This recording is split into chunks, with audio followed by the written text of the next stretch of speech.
आप सभी का स्वागत है आपके अपनी YouTube चैनल जीएम स्टडी में क्लास 12th इंग्लिश कोर, जहां पर अगर स्टूडेंट के माइंड में इंग्लिश वाला जब भी कोई भी वर्ड अगर सुनाई देता है तो उनके माइंड में टेंशन क्रिएट हो जाता है। कल के डेट में मैंने व्हाट्सएप ग्रुप में क्लास 12th का व्हाट्सएप ग्रुप में मैंने बोला था कि संडे को ग्रुप डिस्कशन करेंगे, जिसमें जो भी स्टूडेंट को पढ़ाई से रिलेटेड कुछ भी प्रॉब्लम है आप एक कॉपी के पन्ने में पर्सनली या फिर मैसेज टाइप करके हमें वो सारा क्वेश्चन पूछ सकते हो। उस क्वेश्चन को हम लोग डिस्कस करेंगे संडे के ग्रुप डिस्कशन में, और वो ग्रुप डिस्कशन व्हाट्सएप ग्रुप में होता है। जिनको जो भी डाउट होता है वो सारा क्लियर करते हैं। तो उसी में एक सवाल था एक स्टूडेंट का कि सर इंग्लिश कोर में मेरा कुछ भी नहीं हो पाएगा, मैं फेल हो जाऊंगा, समझ में नहीं आता इंग्लिश को कैसे पढ़े। किताब उठाते हैं तो लगता है कि ये किताब पढ़े वो किताब पढ़े, यूट्यूब में अगर एंट्री लेते हैं तो लगता है कि इसका वीडियो देखे फिर उसका वीडियो देखे, कुछ समझ में नहीं आ रहा है। सिंसियर तरीके से कोई वीडियो भी अपलोड नहीं कर रहे कि हाँ अगर उनका सारा वीडियो देख लेते हैं तो सिंसियर तरीके से कंप्लीट हो जाएगा। अगर वीडियो भी देखते हैं तो डायरेक्ट सभी लोग यही दावा करते हैं यही क्वेश्चन आएगा, यही क्वेश्चन आएगा, यही क्वेश्चन आएगा। तो फिर किसकी बात हम माने या फिर ना माने? तो देखिए, आपको किसी की बात नहीं मानना है। आपको क्या करना है, ब्लूप्रिंट को ध्यान से समझना है। आज के इस वीडियो में ब्लूप्रिंट होता क्या है? ब्लूप्रिंट होता है मॉडल पेपर का नक्शा। जैसे भूल भुलैया होता है ना, तो उस भूल भुलैया में अगर आपको नक्शा दे दिया जाए तो आप कभी भी उस भूल भुलैया में नहीं भटकोगे, वहां से आप निकल जाओगे। लेकिन अगर आप विदाउट नक्शे से उस भूल भुलैया में चले जाओगे कभी भी नहीं निकल पाओगे। तो यही होता है, नक्शा को इंग्लिश में बोला जाता है ब्लूप्रिंट। तो यही आपका क्लास 12 का इंग्लिश कोर का हूबहू ब्लूप्रिंट, जिसको मैं आज के वीडियो में एक्सप्लेन करने वाला हूं। ध्यान से समझिएगा और इस चीज को कॉपी के पन्ने में लिख कर कहीं पर चिपका दीजिएगा और इसी तरीके से तैयारी कीजिएगा। कहीं भी कोई भी दिक्कत नहीं होगा इंग्लिश कोर में, ये मेरा वादा है। तो चलिए हम लोग शुरू करते हैं। सबसे पहले यहां पर अगर बात करें सब्जेक्टिव में, क्योंकि ऑब्जेक्टिव में बहुत सिंपल तरीके से क्वेश्चन पूछे जाएंगे। ऑब्जेक्टिव का मैं आपको बताऊंगा वीडियो के लास्ट में, लेकिन सबसे पहले 50 नंबर का सब्जेक्टिव वाला ब्लूप्रिंट देख लीजिए। और इसमें यह भी मैं आपको बताऊंगा कि कौन कौन क्वेश्चन आपको याद करना है। ऐसा नहीं कि सभी रट्टा मार रहे हो, कोई वीडियो डाल दिया नोटिस वाले टॉपिक से तो नोटिस को ही रट्टा मार रहे हो, कोई वीडियो डाल दिया आर्टिकल वाले टॉपिक से तो उसी को मार रहे हो, कोई नोट मेकिंग वाला डाल दे रहा है तो उसी को लिख रहे हो। मतलब कुछ भी प्लानिंग नहीं है, आपके माइंड में कुछ भी प्लानिंग नहीं है, जो दूसरे के माइंड में है उसके प्लानिंग से आप चल रहे हो। ऐसा बिल्कुल भी नहीं होता है। एग्जाम आप लिखने वाले हो तो प्लानिंग आपका होना चाहिए, ना कि किसी दूसरे का। तो चलिए यहां पर ध्यान से समझिए। 50 नंबर के सब्जेक्टिव में सबसे पहले जो क्वेश्चन आपके एग्जाम में पूछा जाएगा, 2 नंबर के क्वेश्चन पूछा जाएगा, सभी को पता है। और 2 नंबर वाला क्वेश्चन में जो सबसे पहला जो टॉपिक है वो आपका पैसेज वाला टॉपिक है। एक पैसेज लिखा रहेगा और उसके नीचे लिखा रहेगा एनी 6। टोटल क्वेश्चन 8 रहेंगे पैसेज का, और उसी पैसेज के आधार पर ही क्वेश्चन रहेगा। उसी पैसेज से ढूंढकर आपको क्वेश्चन का जवाब देना है, और टोटल आपको 6 क्वेश्चन का जवाब देना है। 2 नंबर वाला क्वेश्चन रहेगा और टोटल मार्क्स हो जाएगा 2 छक 12। तो ये हो गया 2 नंबर वाला क्वेश्चन, जो आपका एक पैसेज में ही क्वेश्चन कवर हो गया। 2 नंबर वाला क्वेश्चन सिर्फ पैसेज से ही आएगा। अब यहां पर आपका माइंड थोड़ा सा हल्का महसूस कर रहा होगा। अब देखिए यहां पर दूसरे नंबर पर यानी दूसरे टॉपिक पर 3 नंबर वाले क्वेश्चन कहां से पूछे जाएंगे? 3 नंबर वाले क्वेश्चन पर ही सबसे ज्यादा फोकस करना है। उसके बाद आपका 5 नंबर वाले क्वेश्चन को फोकस करना है। मात्र 2 टॉपिक पर फोकस करना है, 3 नंबर वाला और 5 नंबर वाला। फिर आपका सब्जेक्टिव आपके हाथ में है। तो देखिए 3 नंबर वाला क्वेश्चन में क्या ध्यान देना है। पहले मैं आपको क्वेश्चन के टाइप को डिस्कशन करता हूं। यहां भी टोटल 8 क्वेश्चन पूछे जाएंगे और जिनमें से केवल 6 ही बनाना है और 2 क्वेश्चन आपको छोड़ना है। अब इसी में से आपको ध्यान रखना होगा कि कौन सा टॉपिक छोड़ सकते हो तुम।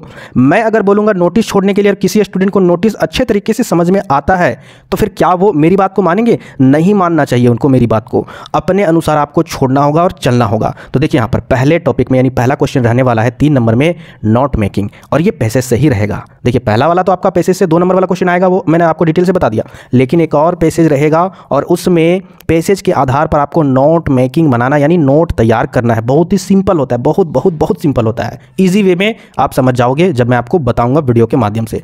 तो ये आपका नोट मेकिंग वाला क्वेश्चन आएगा, 3 नंबर का रहेगा। इसके बाद एक क्वेश्चन रहने वाला है राइट ए समरी, इसी पैसेज के आधार पर। पहला में आपका नोट मेकिंग करना है इसी पैसेज के आधार पर, दूसरा क्वेश्चन में आपको एक समरी तैयार करना है छोटा सा इसी पैसेज के आधार पर। यह भी सिंपल होता है। तो यहां पर 2 क्वेश्चन हो चुका है। तीसरा क्वेश्चन यानी इसके बाद चौथा क्वेश्चन, 5वां क्वेश्चन, 6ठा 7वां 8वां जो भी क्वेश्चन है वो इस पैसेज से नहीं है। मात्र 2 ही क्वेश्चन था इस पैसेज से। आगे जो क्वेश्चन है ना, 8 क्वेश्चन में से टोटल 6 क्वेश्चन बचा हुआ, ये क्वेश्चन आगे अलग अलग टॉपिक पर है। जैसे यहां पर नेक्स्ट क्वेश्चन आपका नोटिस फॉर एनी प्रोग्राम। कोई भी आपके स्कूल में कॉलेज में प्रोग्राम क्रिएट हो रहा है, उस प्रोग्राम से रिलेटेड आपको नोटिस तैयार करना है। और इसी तरीके से फिर एक और क्वेश्चन रहने वाला है, यानी 2 क्वेश्चन रहने वाला है इसी नोटिस के रिगार्डिंग। आपको 2 क्वेश्चन मिलेगा किसी भी टॉपिक पर, किसी भी प्रोग्राम या फंक्शन पर नोटिस तैयार करने के लिए। तो ये आपको समझ में आ गया। इसके बाद नेक्स्ट जो क्वेश्चन है वो आपका write a letter to editor, यानी आपको एक लेटर लिखना है। जो भी समस्या होगा, जो भी प्रॉब्लम होगा, उस प्रॉब्लम से रिलेटेड आपको यहाँ पर एक लेटर लिखना होगा एडिटर के पास। और मैंने पहले भी बताया था एडिटर वाला, जब मॉडल पेपर नहीं जारी हुआ था उससे पहले ही मैंने बताया था लेटर टू एडिटर वाला हमेशा क्वेश्चन पूछता है बोर्ड एग्जाम में, और देखिए मॉडल पेपर में डाल दिया है। तो ये एक क्वेश्चन रहने वाला है। इसके बाद देखिए राइट ए रिपोर्ट, एक रिपोर्ट तैयार करना है। इसके बाद नेक्स्ट टॉपिक पर क्वेश्चन क्या आपका आर्टिकल आपको तैयार करना है। जैसे कुछ टॉपिक दिया रहेगा, जैसे यहाँ पर मॉडल पेपर में क्या दिया था, क्लाइमेट चेंज, और दूसरा था आपका वुमेन एम्पावरमेंट। तो इस तरीके से आपको टॉपिक दे दिया जाएगा और आपको एक आर्टिकल लिखने के लिए बोला जाएगा। समझिए कि एक वर्ड में निबंध नहीं होता है छोटा सा, तो उसी तरीके से ये एक निबंध के जैसा ही है। इसके बाद एक क्वेश्चन आपका बुक से रहने वाला है। मॉडल पेपर में जो विलियम डगलस वाला जो टॉपिक है ना, उससे था, तो एक क्वेश्चन आपका बुक से रहने वाला है। अब यहाँ पर सवाल उठता है कि सर सबसे सिंपल कौन वाला क्वेश्चन है, क्या आप बता सकते हो? देखिए मैं भी आपको बता सकता हूँ, लेकिन आप अपने नजरिए से देखिएगा। सबसे पहले अगर सिंपल की अगर बात करें तो दो क्वेश्चन यहाँ पर किस टॉपिक से पूछा गया है, नोटिस से पूछा गया है। अगर आप नोटिस की तैयारी करते हो तो दो क्वेश्चन का तैयारी हो जाता है, तो इसको तो बिल्कुल नहीं छोड़ना है, इसको लेकर चलना है। बहुत सिंपल होता है, ज़्यादा वर्ड में आपको लिखना नहीं पड़ता है, कुछ फॉर्मेट होता है, उस फॉर्मेट में अगर आप बना देते हो ना तो 100% नंबर पूरा मिलेगा, नंबर एक भी नहीं कटेगा। तो ये नोटिस आपको तैयार कर लेना है। इसके बाद नेक्स्ट टॉपिक क्या है, तो देखिए पैसेज के आधार पर नोट मेकिंग वाला और राइट ए समरी। क्यों मैं बता रहा हूँ, क्योंकि ये लिखा हुआ है और देख कर तैयार करने में सबसे सिंपल होता है। इसे तो आप बिना देखे तैयार करोगे ना, लेकिन इन दोनों को देखकर तैयार कर सकते हो अपने तरीके से समझकर। यहां पर ये दोनों क्वेश्चन, नोट्स मेकिंग और राइट ए समरी, और ये दो क्वेश्चन, 4 क्वेश्चन हो गया। अब बच गया 2 question, write a letter to editor. बचपन से आप एप्लीकेशन लिखते आ रहे हो, लेटर लिखते आ रहे हो, तो ये आपका 5वां क्वेश्चन हो गया। अब एक क्वेश्चन कौन सा तैयार करना है वो आप खुद से चूज कर सकते हो। क्या आप रिपोर्ट तैयार कर सकते हो, या फिर आर्टिकल तैयार कर सकते हो, या फिर बुक से तैयार कर सकते हो। तो आपके अंडर में जिस टॉपिक में क्षमता है याद करने का, समझने का, इन तीनों टॉपिक में से कोई एक को चूज कर लीजिएगा। बाकी आपको छोड़ना है, ज़्यादा टेंशन नहीं लेना है, आपको फिक्स कर देना है। जब आप ये चीज़ क्रिएट कीजिएगा ना, अपने पन्ने में लिखिएगा इसको, तो उस समय फिक्स कर दीजिएगा। ये वाला क्वेश्चन ऐसे टिक कर दीजिएगा, ये वाला, ये वाला, ये वाला, ये वाला, 6 क्वेश्चन आप टिक कर दीजिएगा। यही पढ़ के जाना है, यही पढ़ना है। आपके पास समय नहीं है ना, तो यही आपको टिक कर लेना होगा कि हाँ यही पढ़ के जाएंगे। अब यहाँ पर आते हैं, अच्छा मार्क्स की अगर बात करें तो देखिए यहाँ पर टोटल 2 नंबर वाले क्वेश्चन 12 मार्क्स का, टोटल 3 नंबर वाले क्वेश्चन 18 मार्क्स का। ये दोनों को अगर ऐड कीजिएगा तो हो जाता है आपका 30 मार्क्स। अब बचा 20 मार्क्स कहाँ से आएगा, तो देखिए यहाँ पर 5 नंबर वाले क्वेश्चन सीधा आपके किताब से क्वेश्चन पूछे जाएंगे, आपके बुक से क्वेश्चन पूछे जाएंगे। ऑफिशियल मॉडल पेपर के आधार पर जिस चैप्टर से 5 नंबर वाले क्वेश्चन के मॉडल पेपर में पूछा गया है वो सारा चैप्टर यहाँ पर मैंने मेंशन कर दिया है। एक एक करके ध्यान से देखिएगा। सबसे पहला जो चैप्टर आपका द लास्ट लेसन, इससे हमेशा क्वेश्चन पूछता है, हर साल क्वेश्चन पूछता है, और इस साल भी मॉडल पेपर में डाला, और इससे 5 नंबर का क्वेश्चन पूछेगा, तो इस चैप्टर को इग्नोर नहीं करना है। इसके बाद जो दूसरा चैप्टर वो आपका माई मदर एट 66 चैप्टर से भी आपका 5 नंबर का क्वेश्चन पूछा जाएगा। तीसरा जो चैप्टर है वो आपका अ रोड साइड स्टैंड। चौथा जो चैप्टर है वो आपका द थर्ड लेवल, जो आपका चार्ली वाला जो टॉपिक वाला जो चैप्टर है वही वाला। इसके बाद जो नेक्स्ट चैप्टर है वो आपका द लोस्ट स्प्रिंग, फिरोजाबाद वाला टॉपिक वाला क्वेश्चन। इसके बाद नेक्स्ट जो चैप्टर है वो आपका द एनिमी डॉक्टर सदाव वाला टॉपिक।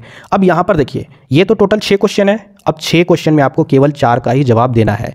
अब यहाँ पर आपको क्या कर लेना होगा, क्या 4 ही चैप्टर हम लोग चूज करेंगे और उसी को पढ़ेंगे? नहीं, आपसे रिक्वेस्ट है 6 चैप्टर को पढ़िए। आप चूज करोगे ये वाला चैप्टर, ये वाला चैप्टर, और ये वाला चैप्टर, और ये वाला चैप्टर, और कहीं एग्जाम में ये वाला चैप्टर डाल दिया और इसको हटा दिया, तब क्या करोगे? इसीलिए 6 चैप्टर से आप लोग पूरा 5 नंबर वाला लॉन्ग क्वेश्चन यानी दीर्घ उत्तरीय प्रश्न को तैयार कर लीजिएगा। बाकी हम तो है ही शॉर्ट वर्ड में आपको तैयारी करवाएंगे। तो ये रहा ओवरऑल। और यहाँ पर देखिए टोटल मार्क्स कितना, 4 क्वेश्चन बनाना है 5 नंबर वाला, तो हो गया 20 नंबर, हो गया ना, टोटल 50 नंबर। तो ये हो गया सब्जेक्टिव वाला पोर्शन। कैसे आपके एग्जाम में पूछा जाएगा, इसको देखकर समझकर आपको जरूर माइंड में हल्का महसूस हो रहा होगा। तो वीडियो को लाइक जरूर कीजिएगा। नए व्यूअर चैनल को तो सब्सक्राइब करना बनता है। अब बात कर लेते हैं ऑब्जेक्टिव टाइप क्वेश्चन वाला, जो 30 नंबर का रहने वाला है। तो देखिए ऑब्जेक्टिव टाइप वाले क्वेश्चन में 3 भाग में क्वेश्चन को बांटा गया है। पहला जो भाग है वो आपका रिटर्न सेक्शन से, लेटर वाला सेक्शन से है। नोटिस किस तरीके से आपको लिखा जाता है, रिपोर्ट कैसे तैयार किया जाता है, रिपोर्ट में ये चीज़ कहाँ फिक्स होता है, ये चीज़ कहाँ रहता है, लेटर में डेट को कहाँ मेंशन किया जाता है, ऐसे ऐसे जो क्वेश्चन रहते हैं ना, वो टॉपिक से क्वेश्चन पूछा गया है। दूसरा जो भाग है वो आपका बुक से क्वेश्चन पूछा गया है। अच्छा, बुक से क्वेश्चन पूछा गया है वो 2 कैटेगरी के क्वेश्चन पूछा गया है। दूसरे भाग में किस तरीके से पूछा गया कि 1 लाइनर क्वेश्चन है, उसका ऑप्शन है। और तीसरा जो भाग है उसमें क्वेश्चन पोयम से पूछा गया है। पोयम मेंशन कर दिया गया है, कुछ भाग, कुछ लाइन, और उससे रिलेटेड क्वेश्चन वहां पर मेंशन है। तो इस तरीके से 3 भाग में क्वेश्चन डिफाइन किया गया है ऑब्जेक्टिव वाले टॉपिक में, यानी इसी 3 भाग से ही 30 नंबर का क्वेश्चन आएगा। अब यहाँ पर बहुत सारे स्टूडेंट बोलेंगे सर इसमें चैप्टर काहे नहीं बता दिए। देखो बाबू, इसमें अगर चैप्टर बता देंगे ना तो हो सकता है उस चैप्टर से 2 ही नंबर का क्वेश्चन पूछ दे और किसी चैप्टर से 5 नंबर का क्वेश्चन पूछ दे, तब क्या करोगे। इसीलिए सारे चैप्टर का एमसीक्यू क्वेश्चन कंप्लीट कीजिए, यही आपसे रिक्वेस्ट है फॉर एमसीक्यू टाइप क्वेश्चन के लिए। सब्जेक्टिव के लिए तो मैंने बता दिया कौन कौन चैप्टर आपको पढ़ना है। तो जो भी नए व्यूअर है चैनल को जरूर सब्सक्राइब कीजिएगा, इसके रिगार्डिंग क्वेश्चन भी आएगी, सारा कुछ आएगा। मिलते फिर नेक्स्ट वीडियो में।